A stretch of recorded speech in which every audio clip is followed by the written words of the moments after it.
All right, everybody, welcome back to the Beans No Ball podcast. Welcome to episode 19 of this, obviously season wrapping up. But before we get into anything, first and foremost, gotta give it out. Prayers to Damar Hamlin, Bill's safety. Everything that happened last night on Monday Night Football.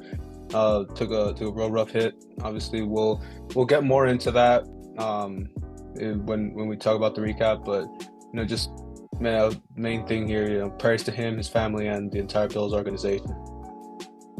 Yeah, it was just a very scary hit watching that game. I thought he made a tackle, started getting up a little slowly. Thought he just got, possibly threw light from that hit. But as soon as he collapsed, then it's obviously got serious. He was on the ground for 9 minutes. CPR had to be involved with him. So, it was very tragic, had to give it out. So the game was actually thankfully postponed. We don't know when it will resume. They don't know this week, NFL's, but the fact that it took an hour for them to postpone it, it shouldn't have been that long. It should have been an automatic postpone with him not going up, especially with closing in at 10 minutes with him not getting up. But from obviously reason he is doing better, but he is still in critical condition. But obviously we'll get a little bit more into that when we talk about it for the Monday night. So obviously without further ado, let's get started with the Week 17 recap.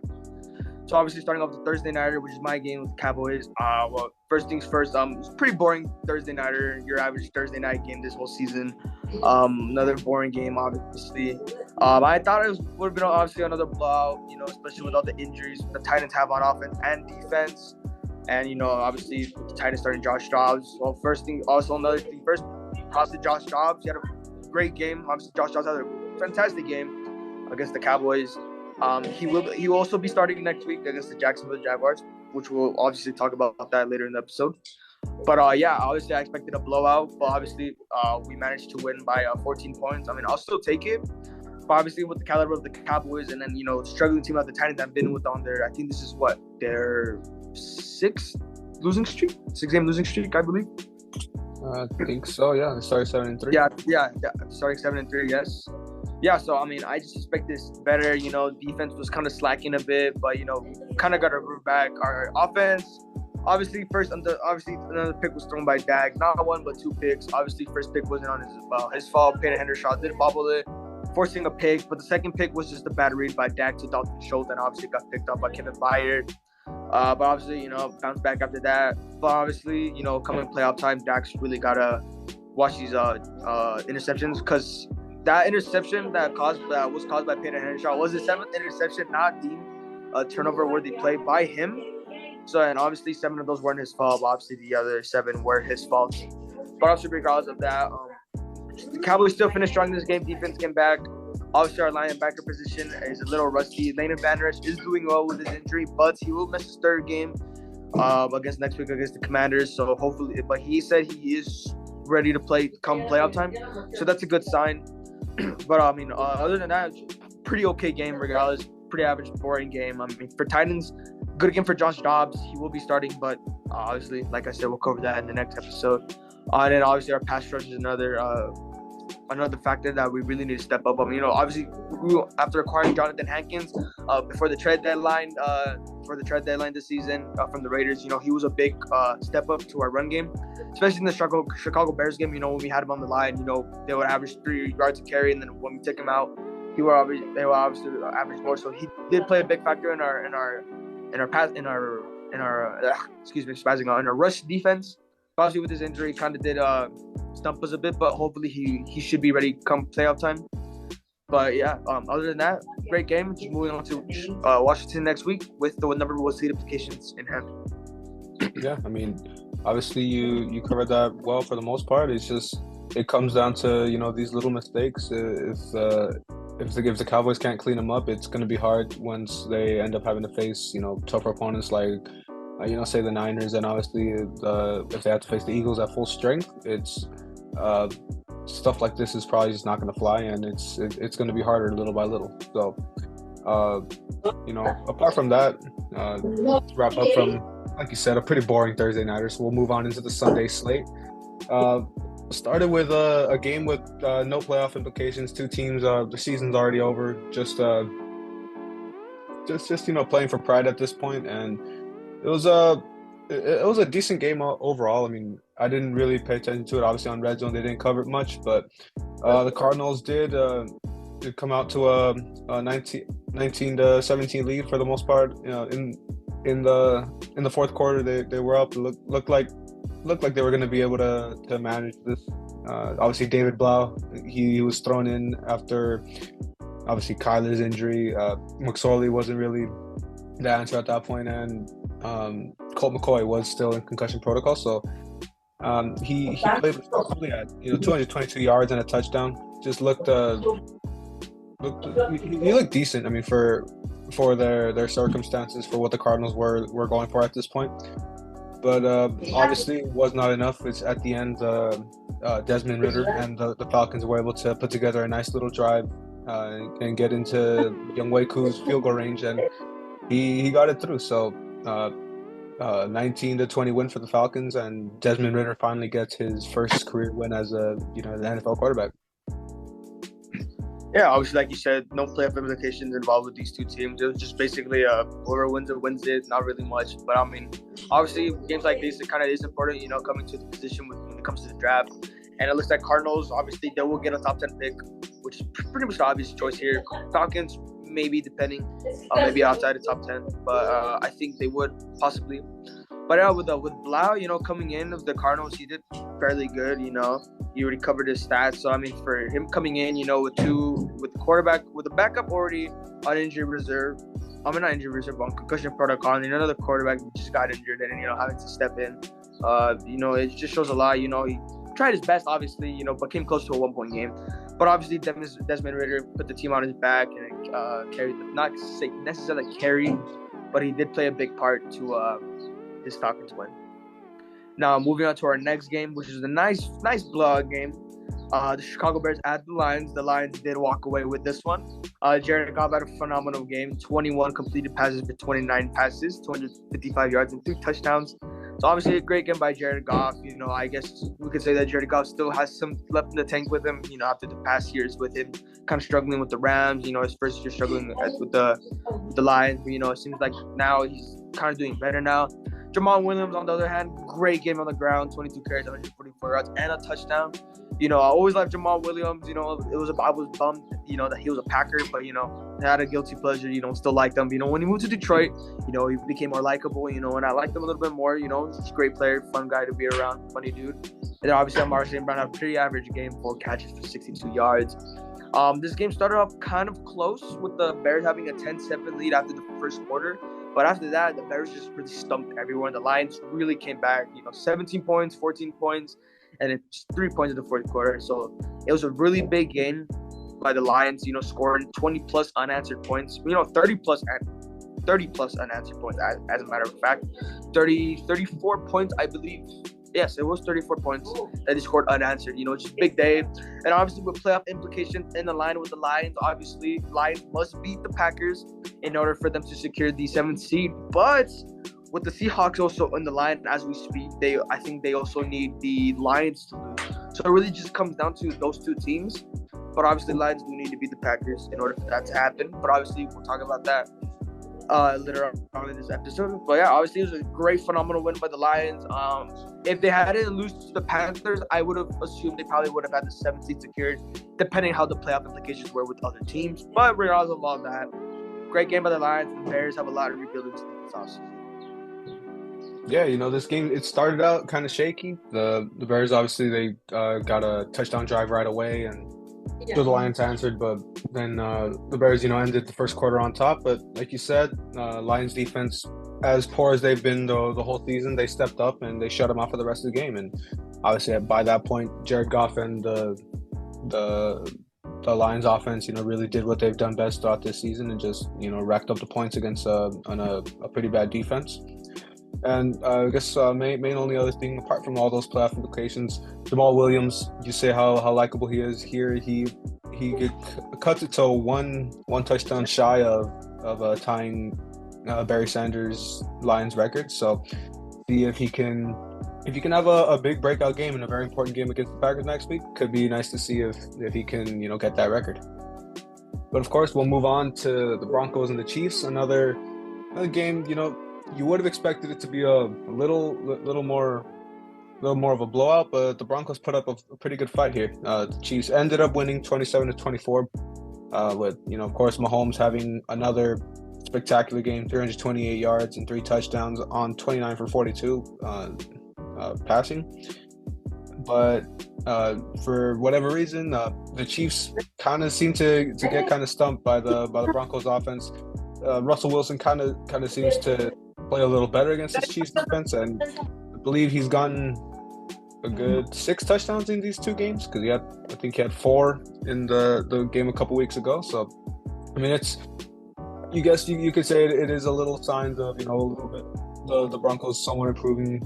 You could say Nathaniel Hackett probably just his coaching style just wasn't for them, and with him gone, maybe Russell could kind of have a bounce back year, which you would expect him to probably bounce back next year. But overall, great win for the Chiefs, keeps them in contention for the 1 seed, and we'll see how they get into that with the Bills in this week and next week, and whatever happens with the Bengals game. But yeah, just overall a great win for the Chiefs.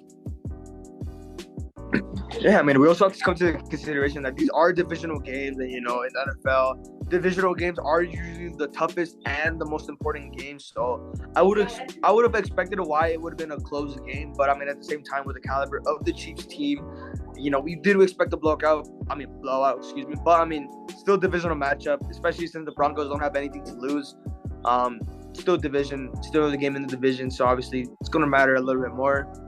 But yeah, it's just a great game by the Chiefs. In the season, the Chiefs defense, was kind of iffy. Had their flaws, their miscues there, but they'd be able to pick it up right back. But but allowing the Broncos to score 20 plus points, it's kind of criminal. But I mean, with this Chiefs defense, their secondary is kind of like a little iffy. But they're 13-3, so obviously that doesn't really matter. Really, what does matter when it comes to playoff team, when you face a good team like the Bills and the Bengals. And obviously the Chiefs. I honestly wouldn't want the Chiefs to face the Bengals, since Joe Shiesty is undefeated against the Chiefs, so that's something good here. But regardless of this game, it was decently good for a divisional game. Very close game. Wilson, did all he could, and obviously for me being I admitted for bashing Wilson this whole season, but obviously you got to mature a bit, and you got to realize to it that the type of player he was before he entered the Broncos. But obviously I do feel it's just Nathaniel Hackett's coaching system and his plays that just doesn't fit with the Broncos. So I do think Russell Wilson will make a comeback next season, but time will tell, and who knows, maybe the Broncos could have caught Sean Payton. Now, moving on to our next game, which is another very good game, another divisional matchup, another nice AFC East battle, the Dolphins at the Patriots. Now, obviously, Teddy Two Gloves was doing very good to start in the beginning of the game, but obviously he got injured. The whole different story if he didn't get injured. He probably would have led the team to a win. But obviously, Mac Jones put the team on his back and came forward with 203 yards and 2 touchdowns. Obviously, pretty average stats for a quarterback. But winning by 2, obviously, is still a pretty good game to stay in the playoff race. 8-8. Obviously, they need to win their next game, obviously, for them to make playoffs, and obviously other teams to lose. Little implications here and there, but obviously with the Dolphins, it's been a roller coaster. It's been a rocky year for the Dolphins. Starting 3-0, you're losing not Teddy. You're losing Tua to a concussion. Then y'all drop to 3-3. He comes back. Then y'all win 5 straight, get an 8-3. And then you guys lose 4 straight, which brings you down to 8-7, and then lose this one. That's 8-8. Obviously, obviously post concussion to you threw 11 touchdowns, no interceptions, and obviously that one game, I already spazzing out what game it was where Tua threw those 3 picks. Was it against the Packers? Yeah, last week. It was the Packers, yes. Yeah. Obviously, we already discussed the narrative before his concussion. He was doing pretty well, and then obviously when he got the concussion, well, we already know what happened. But obviously, Tua's been dealing with a lot of concussion. The NFL's really got to fix this stuff, with the concussion protocols, because if this keeps happening, Tua could retire early. But yeah, it's just been a really rocky start for the Dolphins, so for the Patriots. And regardless of the next week, whoever wins basically gets the 7th seed for the AFC. Yeah, I mean, obviously, as for the Patriots, the win they're in, they're at the moment locked into that 7th seed. They control their destiny, but It's just as for the Dolphins, if they win and the Patriots lose, because the Patriots are playing the Bills, we know the history that they have, that they've been struggling against the Bills. As long as the Dolphins can beat the Jets, they're in. And then if both of them fall off, that opens the door for the Steelers. But that's whole other playoff scenario that we'll probably get into on Sunday when the time is there. But I mean, overall, it was a great game for the Patriots. Mac Jones, who has been struggling, we've seen everything that it's been hard for him. Having to go through Matt Patricia's play calling, awful play calling. But today, not today, on Sunday, he had 203 yards and 2 touchdowns. So nice bounce back for him. Obviously, as you say, these divisional games, all important, especially when these are the two teams battling for that 7th seed. So it all comes down to the Sunday. See who could step up and pick up that spot and probably get a game against either the Bills or the Chiefs, I believe. So moving on, got another. I guess it's pretty boring matchup, pretty expected, and it was over before it even started. The Colts and the Giants. The Giants just completely steamrolled the Colts on route to clinching their first playoff berth since 2016, since the infamous boat picture that they took before that big loss against the Packers. So hopefully this season they will be able to bounce back and actually have a decent playoff showing. But overall, I guess the story here was Kayvon Thibodeau. He pretty big sack on Nick Foles, and he goes hits a little snow angel while Nick Foles is writhing in pain. So, I mean, you could say whatever you want. He didn't notice. I mean, he was down there for a good while. Probably did at some point. Then went to put a little putting them to sleep celebration. Pretty sure he knew what he was doing. I guess caught up in the heat of the moment. But regardless of any of that, great win for the Giants. Just really showing that they won't play down to inferior competition like we've seen a lot of teams that have. Bad teams have been able to give good teams scares in the past, like how the Texans have been able to do recently. So it's good on the Giants, especially moving into a playoff scenario there. At least they show that they won't play down like that. And just obviously another main story, just how Daniel Jones really picking it up. We saw how a lot of people were wondering if he was going to be the answer, if he was going to just be a viable quarterback for them. I think we could tell now, and everyone can eat their words and see how Daniel Jones will be the quarterback for the Giants here from here on out. Yeah, obviously with the Giants, obviously needing to clinch a playoff spot. Obviously, since they already clinched a playoff spot, we'll see how far Daniel Jones can take them. If they're possibly a first-round exit, which probably seems like it, which the most case. But Daniel Jones and Saquon could possibly carry this team more. I would probably see Daniel Jones finally stepping up after what is his 5th year in the NFL, that he could possibly be now the franchise quarterback of the Giants after these couple years. Then obviously look at the Colts. A lot of situations going on with them. Training for Matt Ryan. In the March of last year, and obviously did not go well whatsoever. But, after they beat the Chiefs, he thought he had some hope, but pretty much just a fluke game. But I mean, regardless of all this said, the Giants, good for them finally making the playoffs. But obviously, they got a lot of good teams they're going to go up against. After having a great start to the season, obviously having a rocky mid-season, and then finally coming back to get that playoff spot. It's good for the Giants. So hopefully they'll be able to get something done in the playoffs. Who knows? Now moving on to the next game, which is pretty good for me, not for prediction's sake, but for seeding sakes.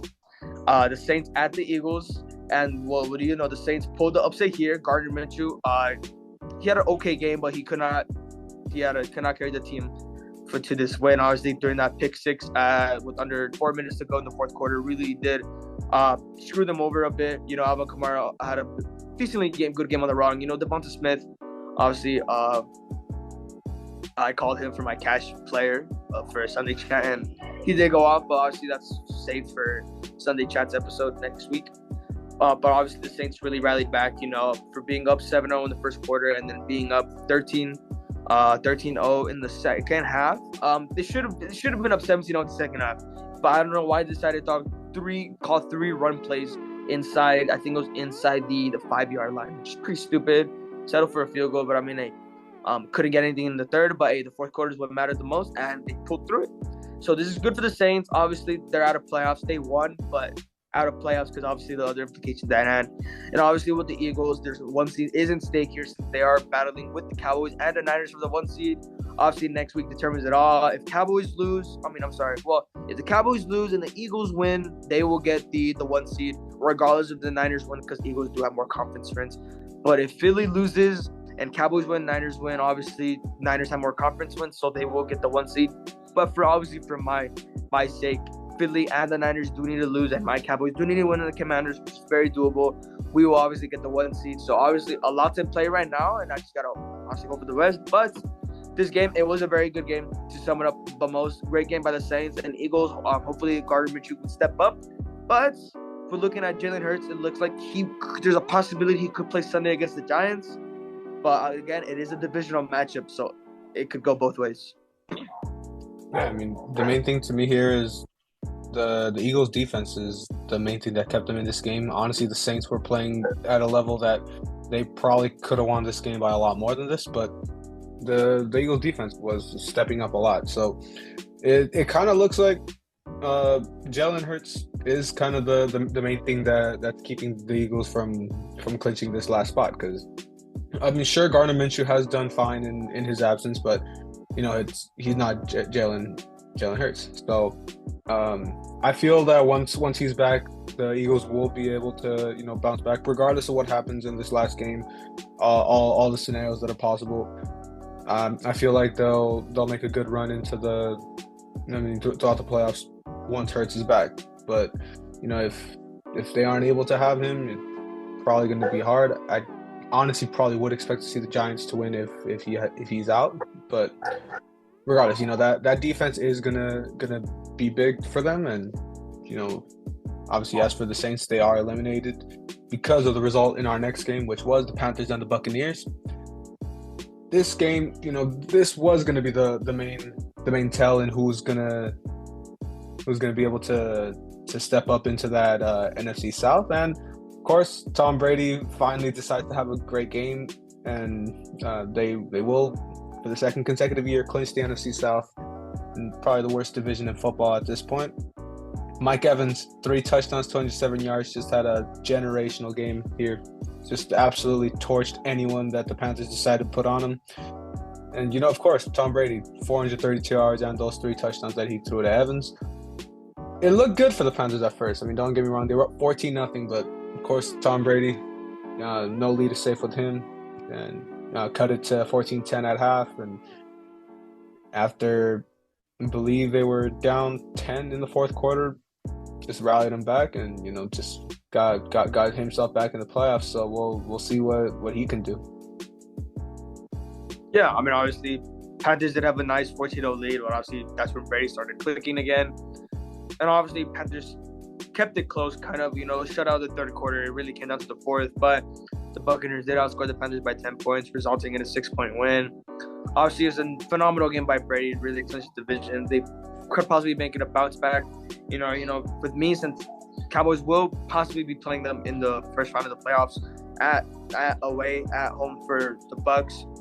This could be, a scary game for us. Since Brady does own us, he's undefeated against us. Hopefully that will change during playoffs. Really hoping for the best. But with a guy like Mike Evans, obviously possibly gonna have Trayvon Diggs locked up on him. So hopefully, if that's the scenario that will happen, hopefully that does change. But obviously this game was really important for both teams, and obviously the Panthers could not come away with this sadly. So they are officially out of playoff contention since the Buccaneers did clutch. Clutch kind of in a way. Since they did clinch the NFC South, which is the worst division here. So it was just all depends next week with how the seeding implications come forth with the Bucs and see which team they play. Now moving on to the next game, which is another pretty disappointing game, another boring game. Not really nothing too much, nothing too special. The Browns at Commanders. The Commanders did need to come get this win for them to still be in the playoff race, but obviously this game did eliminate them. And I think it's because starting Carson Wentz. You bench Carson Wentz, bring in Taylor Heineke, and then he leads the team 6-1. and a run, and you start once again for the playoff contention, and then he does this kind of stuff. Overthrowing receivers, underthrowing receivers, interceptions. It's just not look good for the Commanders, and obviously Ron Rivera. We saw that he literally questioned the press that they'll be eliminated. So that says a lot.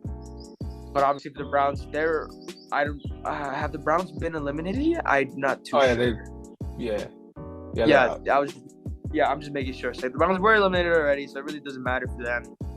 And obviously Deshaun Watson had a pretty I want to say mediocre game, since he didn't actually get 3 touchdown passes and under 20 attempts. So I mean, I guess that's a good sign. But then obviously you got Nick Chubb again doing good on the ground. Kind of play a big factor. And then obviously my boy Amari Cooper. How much I miss Amari Cooper. 3 catches, 105 yards, and 2 touchdowns. Really torched that Commanders defense. So it's a good sign for him. Amari Cooper still got it. But regardless of that, it's a pretty boring game. Browns knock out the Commanders off the playoffs. And obviously for the Browns, they just really got to matter with the draft spot. Yeah, I mean, to me, the Commanders probably would still be in contention if they would have started Heineke. I really don't see the thought process in throwing Wentz in. I mean, Ron Rivera originally did say that they were going to be riding with Heineke for the rest of the season, and all of a sudden it changes for one of the more important games, a game you would have expected to win against the Browns. I mean, regardless, it was an ugly game from the start, and Wentz was getting booed. Fans were calling for Heineke, and I mean, by the point when you're losing, at least by the fourth quarter, the way this game was going, I would have expected to see Heineke in this game. But I don't know. I guess like you said, how Ron Rivera didn't even know that they could have been eliminated this week. So I don't know what thought process was going through there. But yeah, unfortunately, we won't see all 4 NFC East teams in the playoffs this year. So now, the Commanders do have a good thing coming. They look good, at least for the future, but could have had something even better to start brewing this season. Of course, we'll move on. Another game over before it even started. The Jaguars, they knew this game didn't even matter much, that they're playing for the division next week against the Titans, but they didn't rest their starters. They went all out in this game, and they absolutely blew out the Texans 31-3. When it was 21-0 at halftime. Just great overall. Sure, the Texans ended up getting, just a field goal, but some consolation yardage and stuff. Davis Mills, a decent game, but couldn't even get a touchdown out of it. So it's just mainly looking. The Jaguars, as much as we have seen, they're really picking up their stride, really hitting all the right gears at the right time.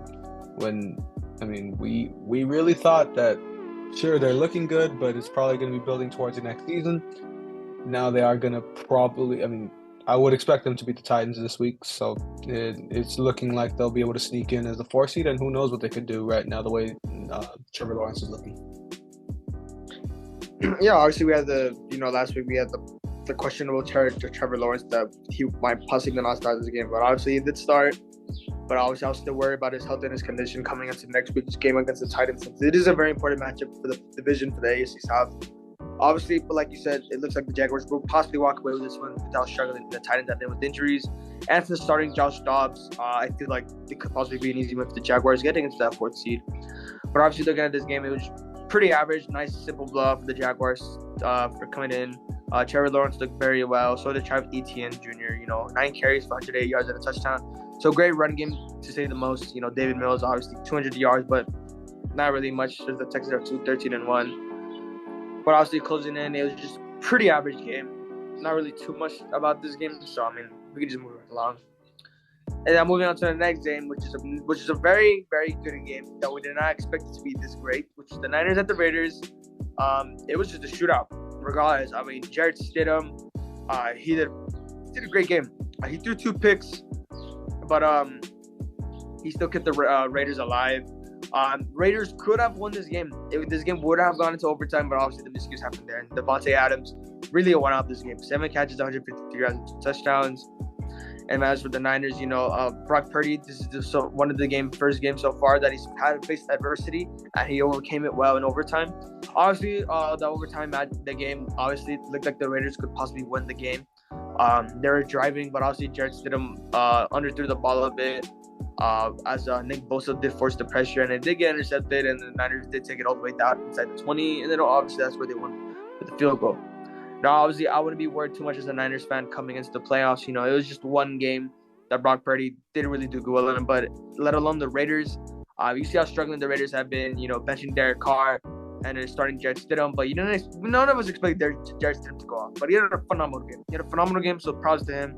And obviously with the Niners, with the 1 seed in play, obviously they need the Cowboys and Philly to lose in order to secure the 1 seed. But obviously, if Cowboys win, they lose, then obviously the Niners will stick to, I believe, the second seed. I think so.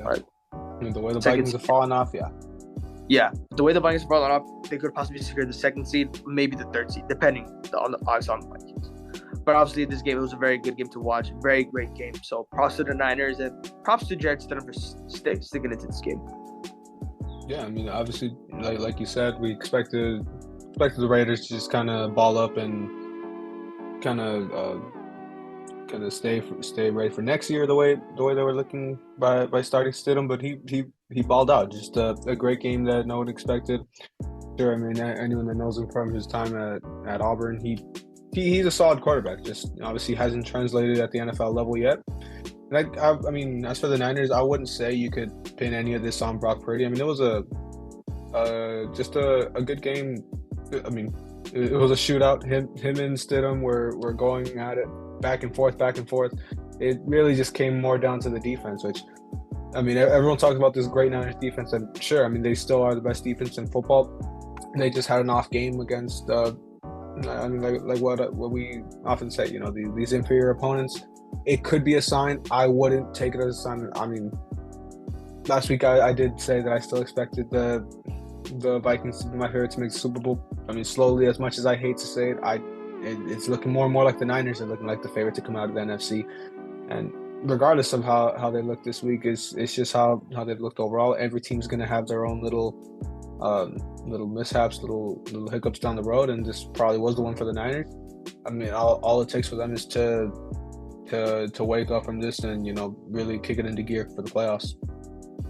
Now moving on, got a pretty poor prediction for me. I went with the Jets here against the Seahawks. Just another, because I went 0-2 in the two games that we disagreed on. So, I expected it. Was mainly my whole deal as a Seahawk hater, hoping the Seahawks to get bounced from the playoff contention here. But Geno did prove me wrong. Mike White, although 240 yards, but those 2 interceptions did end up hurting them. That, and of course the fact that they didn't even score at all in the second half, and all they were able to muster up were field goals. So with the Jets offense stalling out and the Seahawks offense just really getting strong, right in the time that they needed it, obviously playing for their playoff lives here, it was really important for them to get this win. And of course, with Tarek Conklin, I guess that's the only real bright spot we could talk about for the Jets. 6 receptions for 80 yards. If Mike White was having a better game, we could have seen more out of him. Probably even getting into the end zone. But just main thing, the Seahawks they just outmatched them. Yeah, obviously I instantly chose the Seahawks on this one. I didn't think the Jets would come away with this one. Obviously, like I said, Mike White had that one game, and I knew from the rest he just wasn't not going to help the Jets. And obviously, saying that, I'm glad I was right.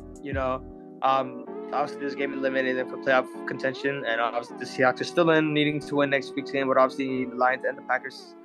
I think they need the Packers to lose or the Lions. I think they need the Lions to lose in order for them to make it, or the other way around.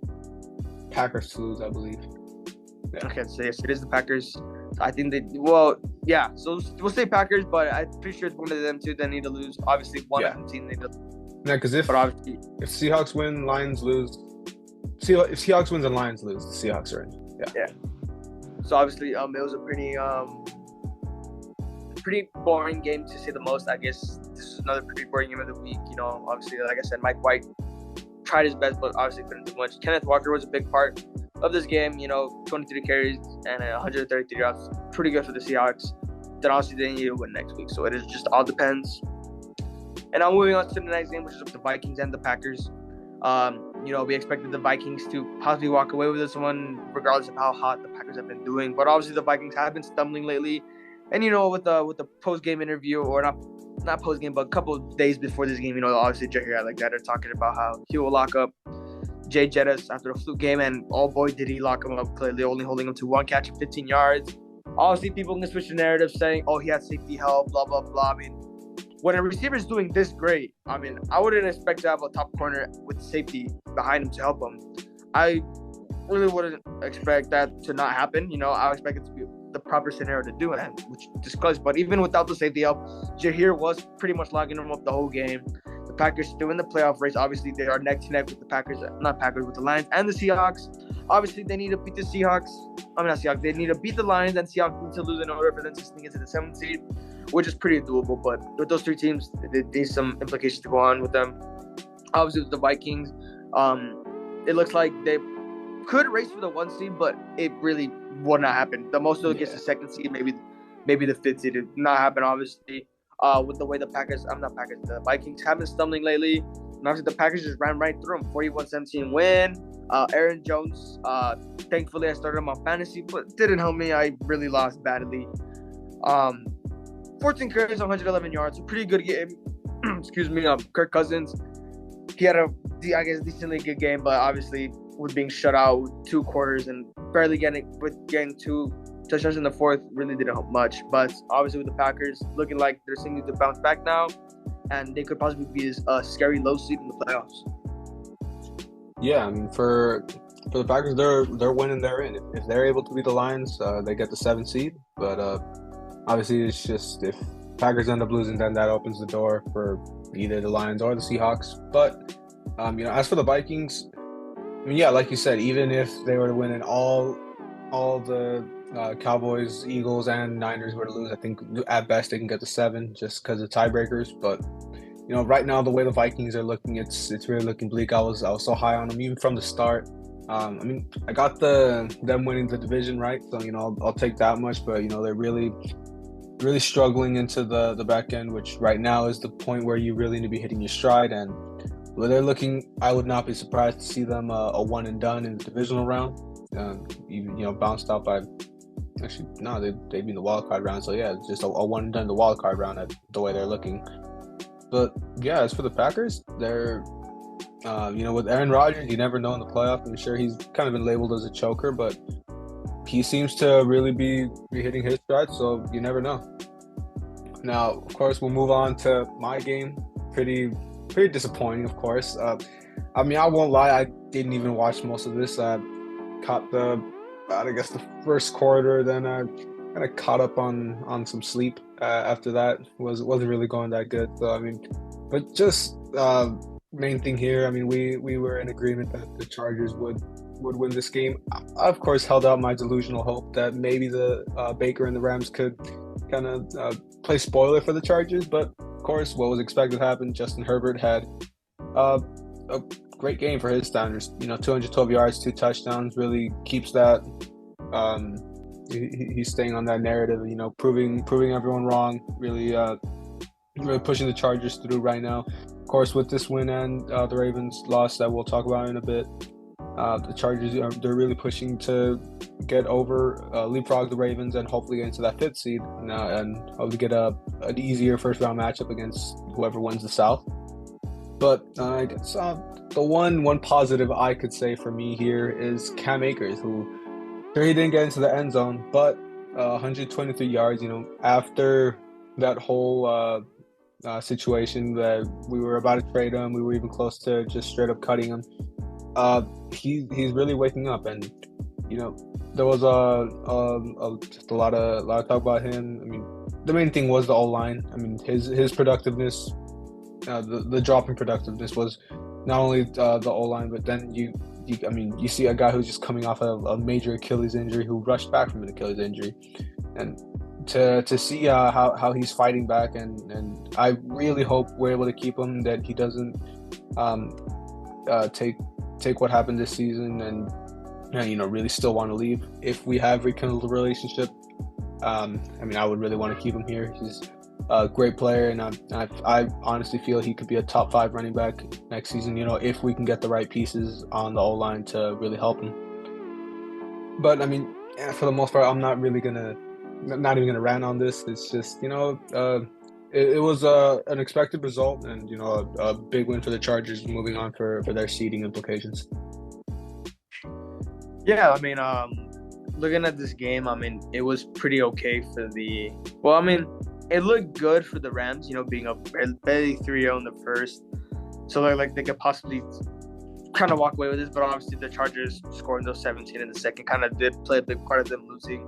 And obviously, Justin Herbert once again proving him to run wrong, even me, that he is a top tier quarterback. And obviously, winning next week game for the Chargers, being 11-6, could be a great season for the Chargers if they could possibly make it will make it while last. And obviously, Mike Williams had a great game, 94 yards, just 6 yards shy of 100. And like you said, Cam Akers, he did all he could, basically doing his best. But obviously, Rams had their fun with Baker. And, I think it's time for them to finally make a decision whether Stafford's going to come back or Baker will start for the Rams next season. But obviously, we'll worry about that for our offseason takes. But as for the Chargers, looking great for them. So hopefully they can get something done in the playoffs. Now, closing in with our Sunday nighter for the Sunday slates.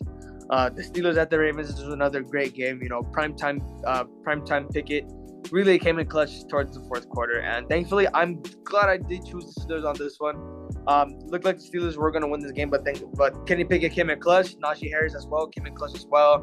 22 carries, 111 yards on the ground, and Kenny Pickett with the touchdown, just under 200 yards. But obviously, it really doesn't matter since they got the win, and obviously, playoff implications are at stake for the Steelers.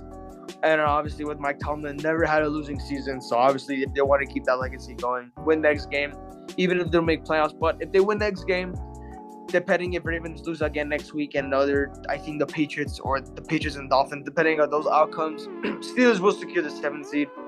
But obviously, we'll talk about that for another 5 weeks episode. But obviously, not really going to go too much deep into this since it was a pretty lackluster game. Didn't really get too much important until the fourth.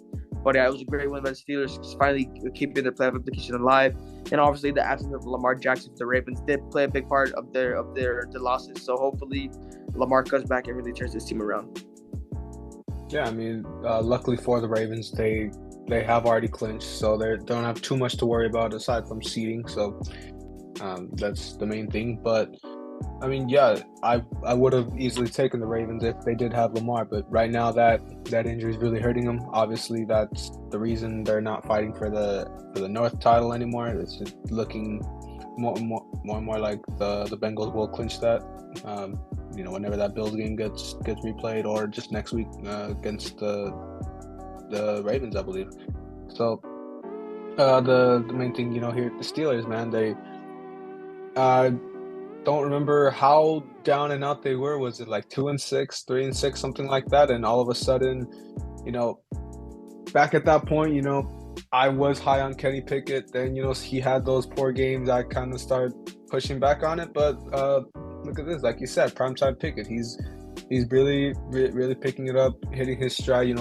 I say this over and over again. There's, the teams that hit their stride in December and January, that's the ones that end up making the runs in the postseason. And right now, who knows what the Steelers can do? And just the way Pickett looked in this game, he looked like a seasoned veteran. And I mean, this could finally be the answer for the Steelers moving forward.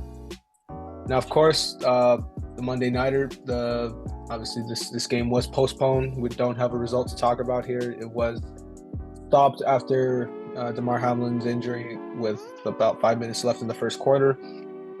Thankfully, like we mentioned, I think the NFL was ready to just let him play, but Zach Taylor and Sean McDermott came to an agreement, took their players off the field, and obviously now it's just all, something like this, bigger than football, bigger than the game itself. It's just about another person's life here. So to this point, if this game doesn't even have to be played, so be it. But obviously, regardless, the main story here is to hope that Damar Hamlin's health is in safe hands. Yeah, it was just very scary to look at. I thought it was just a big hit by T Higgins. Damar Hamlin just got the wind knocked out of him. But as soon as he stumbled up a bit and then fell, that's where it got a little bit more serious. He was on the ground for, obviously, I said it early in the episode, he was closing in at 10 minutes without getting up. He needed CPR, and obviously reports came out earlier, a couple hours later, that he did suffer cardiac arrest. So that is very scary. It was very scary to probably witness that, one of your players, going down like that. It's just very scary. And obviously people are blaming T Higgins for this, like, as if it's his fault. Like, he just delivered a big hit. I mean, it's football. There's gonna be big hits. You're not really gonna know the outcome of a big hit. Big hits happen. Obviously he just delivered a nice truck move on him, and didn't mean much by it. But obviously as he collapsed, then it became a little bit more serious. But by all means, whoever's blaming T Higgins is just childish.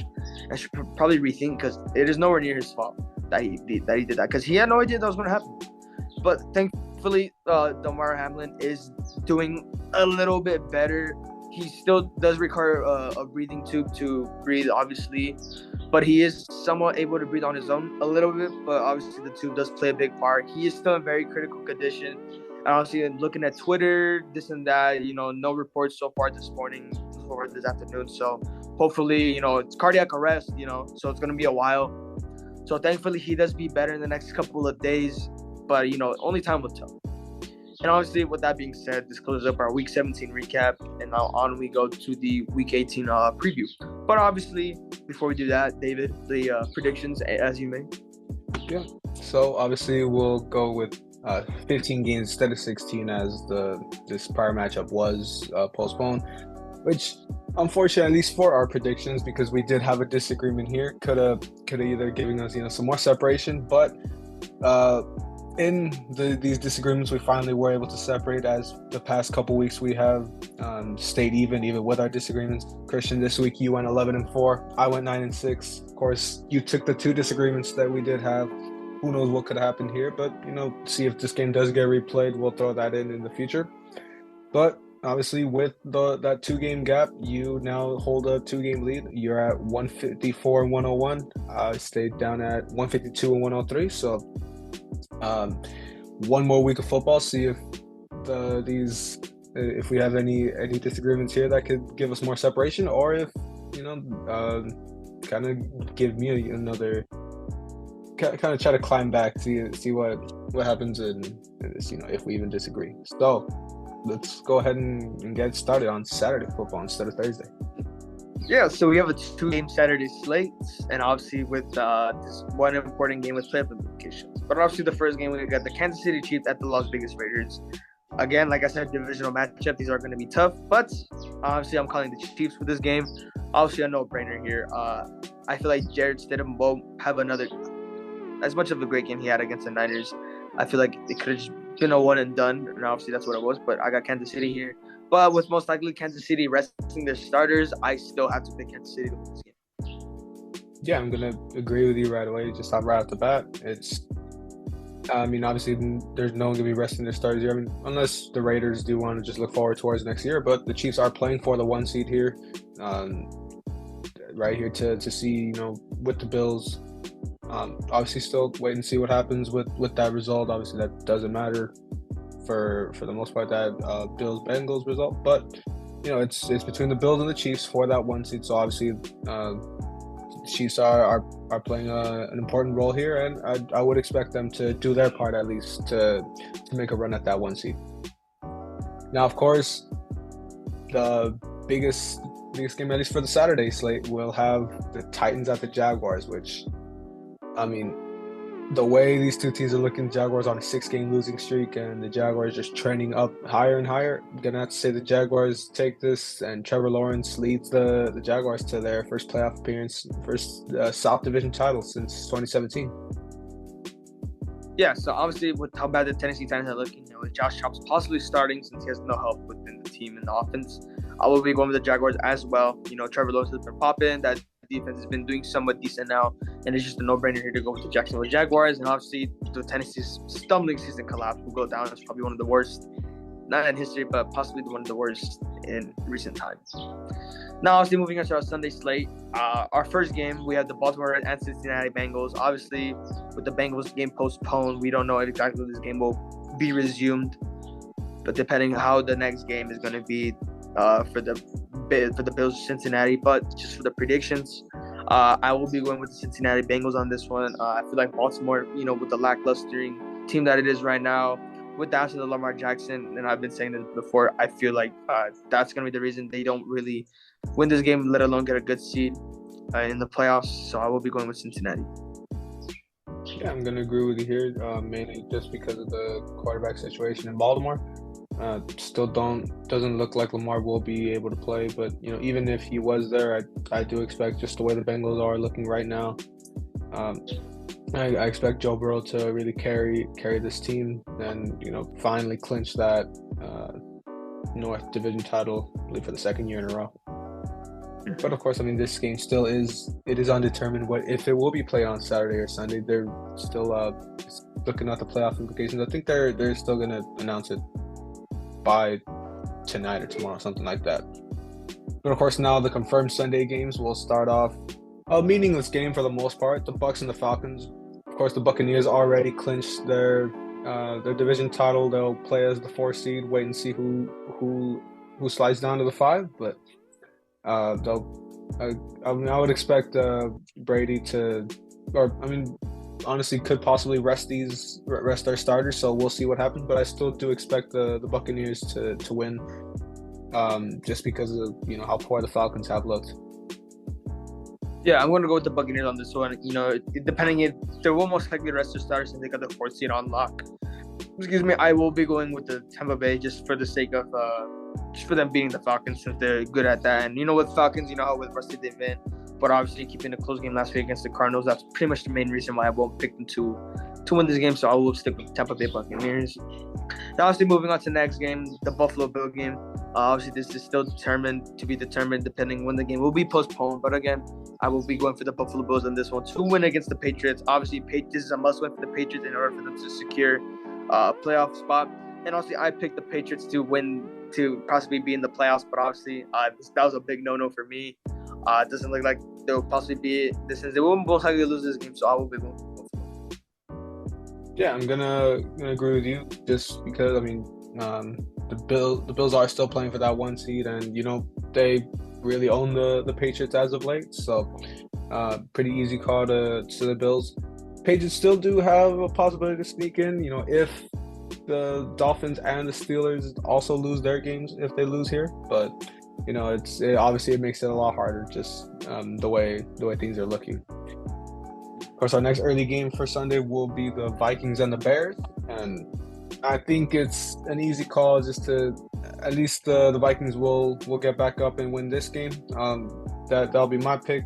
Just not only just for the Vikings moving into the playoffs, but sure, the Bears kind of need this loss because they still technically are in contention for the number 1 overall pick if the Texans do get a win. So, it is in the best interest for the Bears to lose, and I expect the Vikings to come out on top.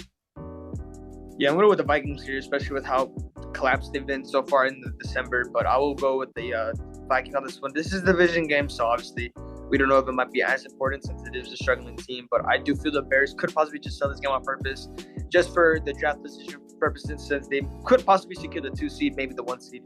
But I would be going for Minnesota on this one. Now moving on to the next game, which is a pretty boring game.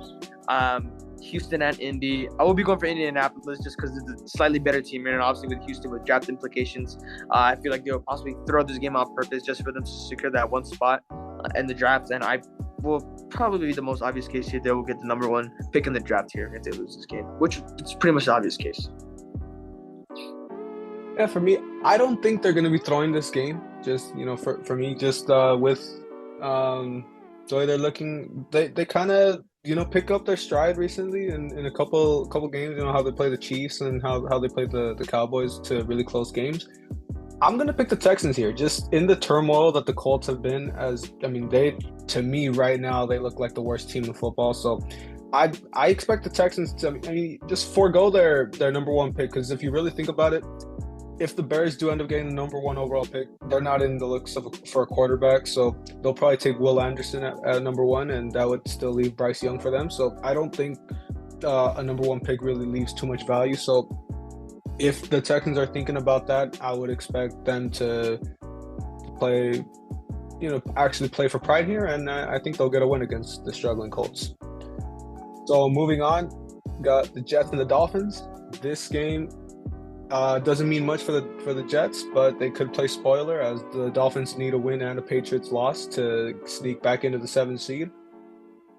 Just because of how the quarterback situation now was looking for the Dolphins now, I am going to expect the Jets to win here. Obviously, both teams have not the best situation at quarterback, but regardless, I'll take the Jets and over the Dolphins here. You know what? First disagreement so far, I will be going for Miami on this one. I feel like they'll play. I feel like they'll possibly get something going against the New York Jets with help.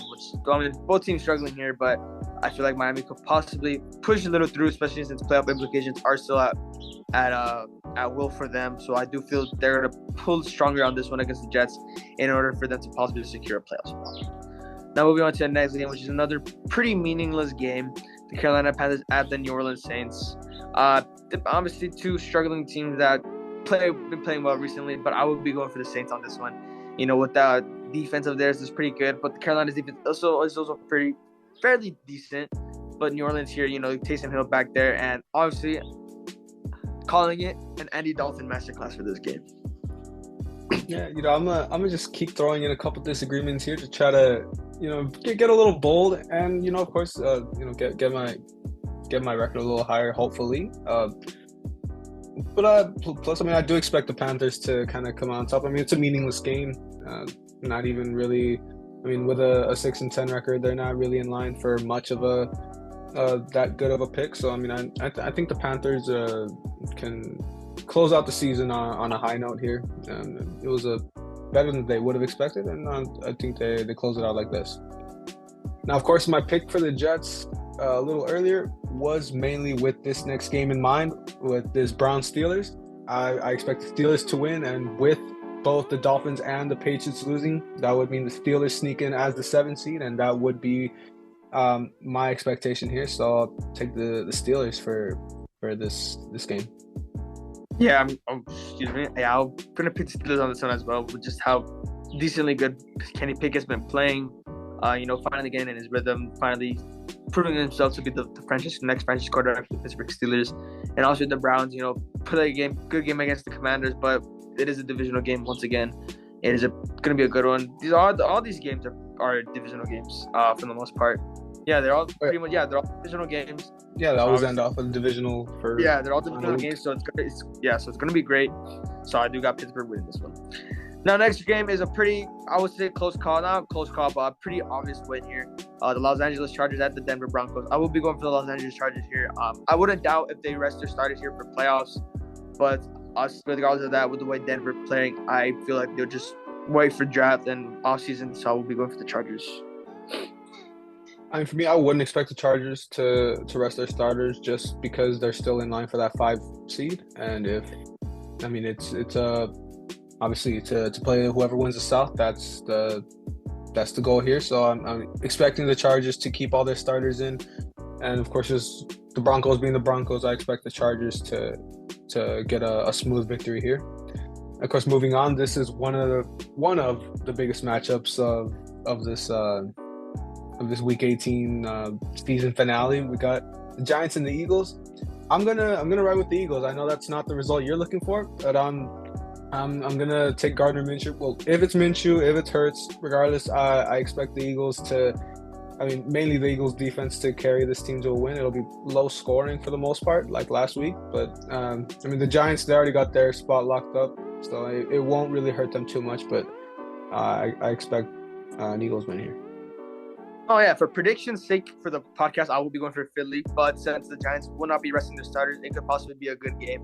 So, in reality, I will be going for the Giants. But for prediction's sake, I will be choosing Philly, especially with the possibility of Jalen Hurts possibly returning on Sunday. So, this game could be a great matchup. But going to be rooting for the Giants, but I will be going for Philly just for predictions.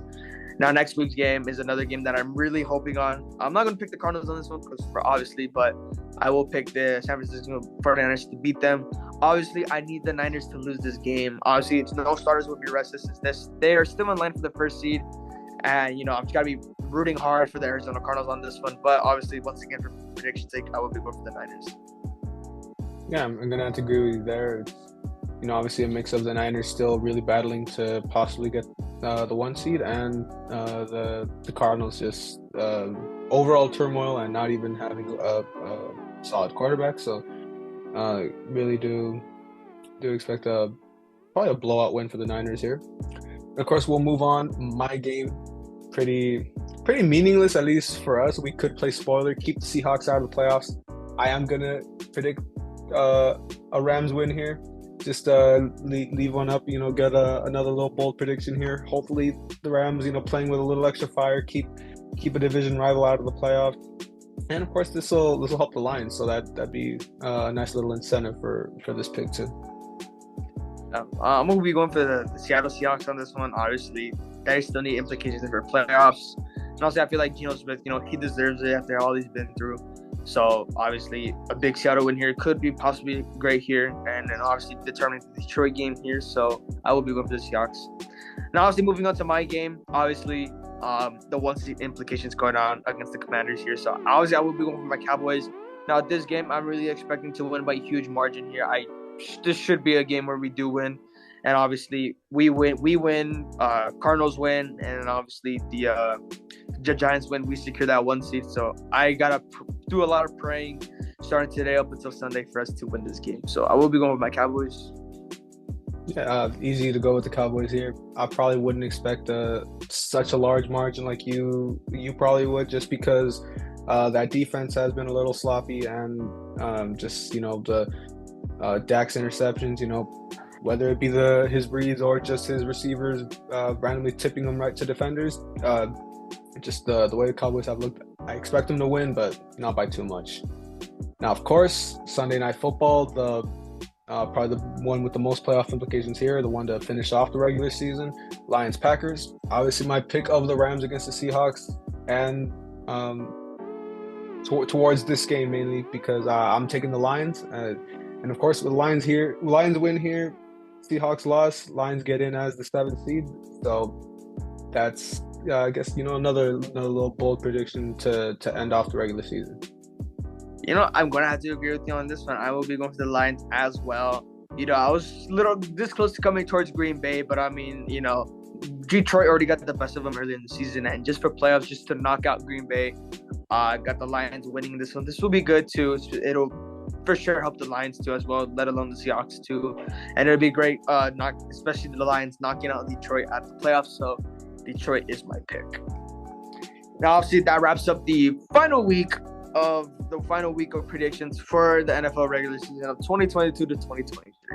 As we're coming into a close with our weekly episodes, we're hoping to possibly, as episodes, we plan to get more episodes going, with the playoffs.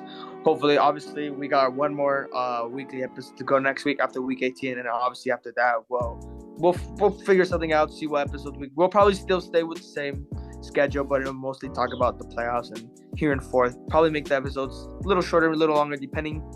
But yeah, obviously, this is going to wrap up episode 19 of the Beans No Ball podcast. Thank you all for watching us, letting us do what we like to do. Obviously, closing the season, hoping to get a little bit more traction. And, just got to wish for the best and, finish the last remaining weeks of regular season football and coming in close to the playoffs. Yeah, I mean, like you said, we'll see what we're able to do. I guess for the most part, these weekly episodes will continue at least until the Super Bowl. Just give a weekly take before the week of football. But we'll see if we're able to get a new form of content now, maybe a new couple series. See how we evolve this channel, but. I mean, obviously, the main point here, just glad that we were able to get the full season through. At least the full regular season is through for the prediction's sake, and we appreciate everyone that did stick around to this point. 19 episodes, 18 weeks of football. Just it's nice to be able to take some time out the day and just talk sports, talk football, and yeah, a lot of appreciation for anyone that sticks around. And that is gonna wrap up episode 19, and we'll see you guys on Sunday morning chat.